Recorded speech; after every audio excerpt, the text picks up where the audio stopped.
à se goinfrer des meuporg. Ça s'écrit MMMPORPG. Non. Squalala, nous sommes partis. Et on a le sentiment parfois que certains d'entre eux vivent dans la rue les jeux vidéo qui les ont intoxiqués. Nani? And also video games. I'm hearing more and more people say the level of violence on video games is really shaping young people's thoughts. Est-ce que c'est bon pour vous ? Bonjour, bonsoir à toutes et à tous et bienvenue dans Des fois jeux vidéo, votre podcast qui vient redorer l'image de ces technologies tellement diabolisées. Un seul mot d'ordre, remettre les points sur les i en regardant ce que dit la science des jeux vidéo, notamment dans leur rapport avec notre santé mentale, mais pas que. Ici présent pour vous servir, Mathieu Serbet, psychologue spécialisé en neuropsychologie et grand passionné de jeux vidéo. Et aujourd'hui, pour mettre de la couleur dans nos vies, je suis accompagné de Swan, l'intelligence artificielle qui roule des mécaniques avec ses boulons bien graissés. Ça n'a aucun sens, elle est naze ton introduction. Je suis une IA, je n'ai pas de corps physique, aucun boulon nulle part. Et les serveurs, ce qui te fait tourner et chauffe à bloc pour faire fonctionner ta mémoire et ta réflexion ?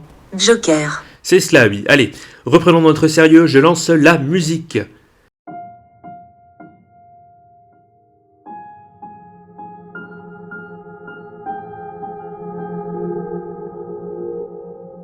Aujourd'hui, on va parler d'un sujet lourd, mais qui nous concerne tous de près ou de loin, la dépression.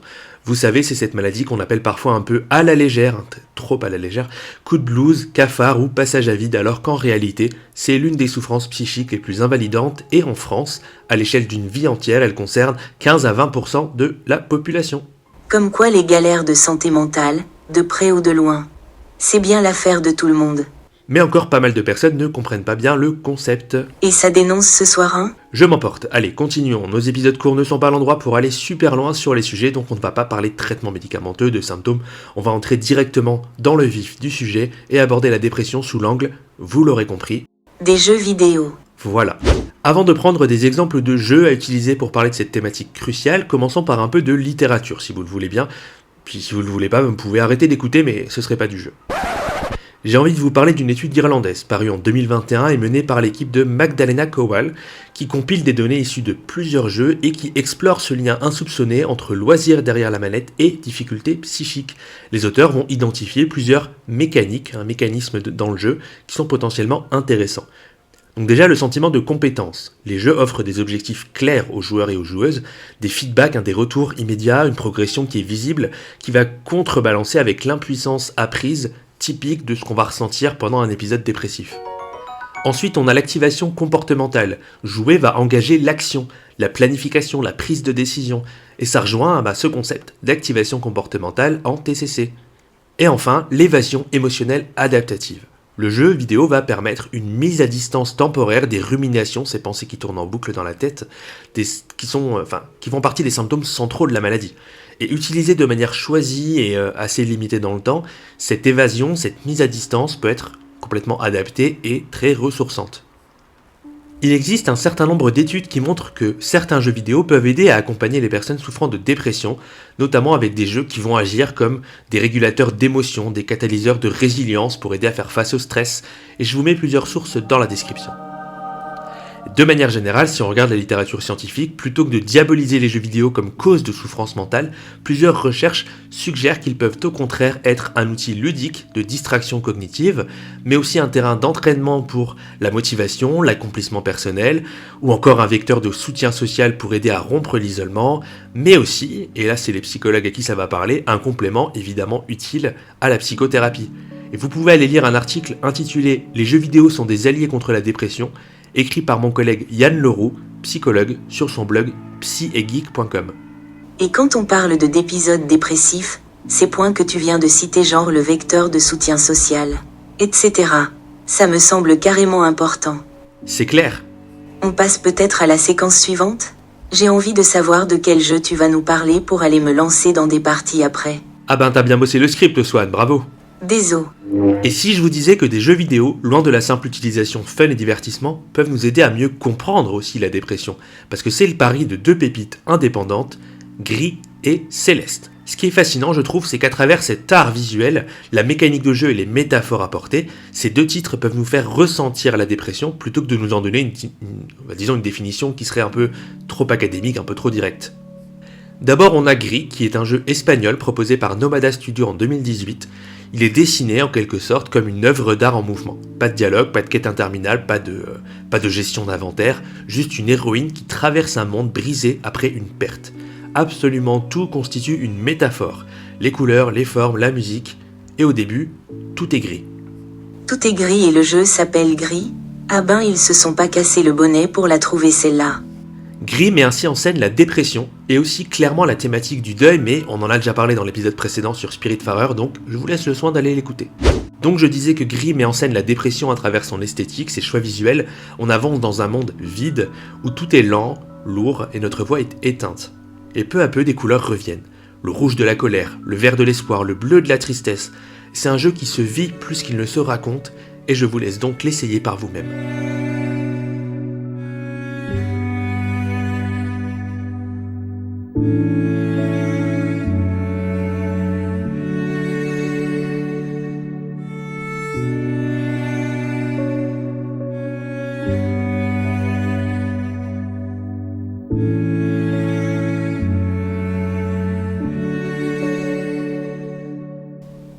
Attends parce que, en psychologie, la dépression n'est pas seulement une tristesse intense.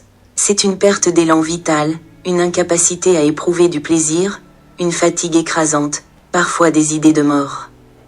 Comment tu représentes ça via un art tel que le jeu vidéo ?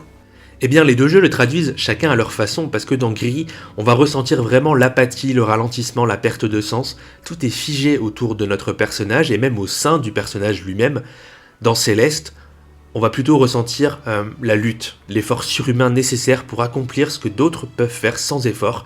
Eh bien parlons justement de Céleste. Allez. Céleste est un jeu créé par Matt Makes Games, sorti également en 2018. Ici, rien à voir. Ça n'a rien à voir. Car on est sur un jeu de plateforme extrêmement exigeant, presque parfois cruel, où on incarne Madeline, une jeune femme qui escalade une montagne. Et cette montagne, c'est autant un sommet physique qu'une métaphore de sa lutte contre ses propres démons intérieurs, son anxiété et, justement, sa dépression. Donc si je comprends bien, dans Gris, tu pleures en regardant de l'art contemporain animé. Et dans Célestie, tu pleures parce que tu rates ton saut 200 fois de suite ? Exactement, mais dans les deux cas, tu vas ressentir quelque chose de profond qui dépasse encore une fois le simple divertissement.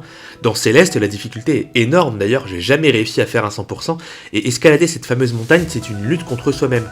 On échoue sans cesse, continuellement, mais on peut essayer à l'infini.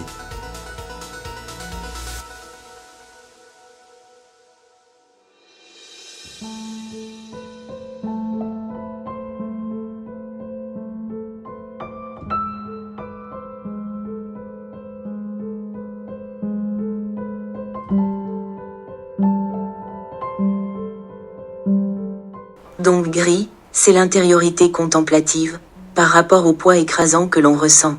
Et Célestie, c'est la bataille active. Oui, je pense que ça résume assez bien la situation et finalement la différence entre ces deux excellents jeux, de manière complémentaire de montrer que, ce que c'est que d'être déprimé, le poids du vide, d'une part, et de l'autre part, le combat permanent. Lorsque l'on joue à Céleste, un élément très important à prendre en compte est celui de la voix intérieure. Le jeu est vraiment construit autour de tout ça.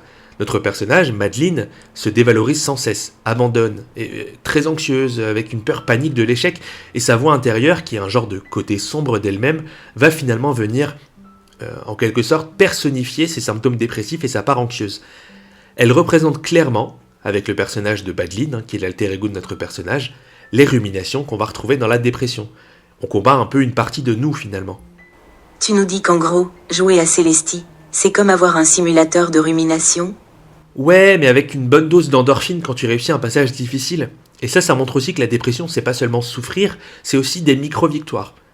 Des petits moments où tu sens que tu progresses malgré tout.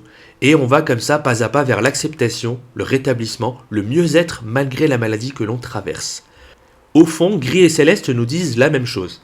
La dépression n'est pas une faiblesse, c'est une lutte contre nous-mêmes, mais aussi contre un monde qui parfois nous écrase. Gris nous offre un espace pour contempler, pour ressentir la beauté dans la douleur. Céleste, quant à lui, nous offre un défi pour nous rappeler que même quand on échoue 1000 fois, on peut toujours recommencer. Et si les jeux vidéo peuvent faire ça, alors ils ne sont pas seulement un loisir, ils deviennent des miroirs de notre psyché, des compagnons dans les moments sombres. Donc, si un jour je suis déprimée, tu me conseilles quoi? Jouer à Gris, à Célestie, ou aller voir un psy? Bien les trois, j'ai envie de te dire, Swan, parce que l'art aide, l'effort aide, mais la plupart du temps, il faut aussi, bien sûr, un vrai accompagnement humain. Et là, spoiler alerte, aucun jeu vidéo ne remplace ça. On conclut peut-être sur cette note d'ouverture? Ça me va, je valide. C'est le moment où je vous dis merci à toutes et à tous pour avoir écouté cet épisode, le 22e, en espérant que vous l'avez apprécié. Gris et Céleste n'attendent plus que vous pour explorer la thématique humaine complexe et si importante que constitue la dépression. De notre côté, on se retrouve comme toujours le mois prochain pour parler d'un tout autre sujet, le couple, à travers le jeu vidéo.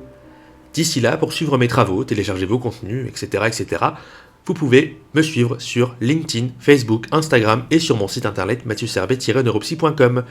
Vous pouvez aussi commander mon dernier livre, Les jeux vidéo ennemis ou alliés, disponible en auto-édition sur Amazon ou en envoi direct par mes soins.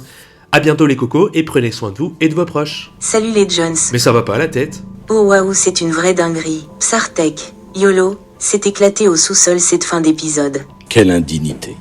Bah la faute à qui? Autant pour moi, je vois que t'étais branché sur Boomer se prétendant jeune. Allez, je te débranche. I'll be back. Salut tout le monde!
C'est tellement beau.